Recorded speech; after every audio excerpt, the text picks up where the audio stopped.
বাগেরহাটের ৪টি আসন পুনর্বহালের দাবিতে সম্মিলিত সংগ্রাম পরিষদ আজ থেকে ৪৮ ঘণ্টার হরতাল ডেকেছে।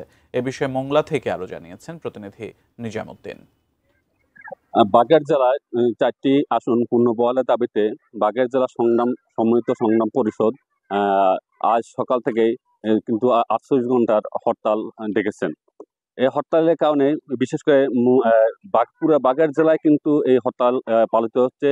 আর এই হরতালের কারণে বিশেষ করে মোংলা যে সম্মিলিত সংগ্রাম পরিষদ আছে তারা আজ সকাল থেকে কিন্তু মোংলা শহর সহ মোংলা এবং বন্দর এলাকায় বিভিন্ন এলাকায় এই হরতালের পক্ষে মহাসড়ক অবরোধ করে রেখেছেন এবং টায়ার জ্বালিয়ে তারা প্রতিবাদ জানাচ্ছেন। যাতে করে আপনাকে জানিয়ে রাখি যে একটা বিষয়, 1970 সাল থেকে কিন্তু বাগেরহাট জেলায় কিন্তু ৪টি আসন ছিল। এই ৪টি আসন থেকে কিন্তু হঠাৎ করে নির্বাচন কমিশন একটি আসন কমিয়ে মোট 3টি আসন করে।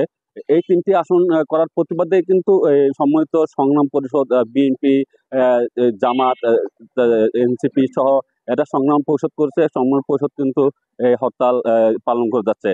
এর ফলে মোংলা সরকারি বেসরকারি শিক্ষা প্রতিষ্ঠান সহ শিল্প কারখানা, ইপিজেড বন্ধ রয়েছে। তবে মোংলা বন্দর কর্তৃপক্ষ জানিয়েছে যে মোংলা বন্দর বহির্নোঙরে যে অবস্থানরত যে সকল জাহাজগুলো রয়েছে সে সকল জাহাজগুলোর পণ্য বোঝায় খালাস কিন্তু খালাস স্বাভাবিক রয়েছে। তো বন্দর জেটি থেকে কিন্তু কোনো পণ্য নিয়ে কোনো পণ্যবাহী কোনো যানবাহন ছেড়ে যায়নি।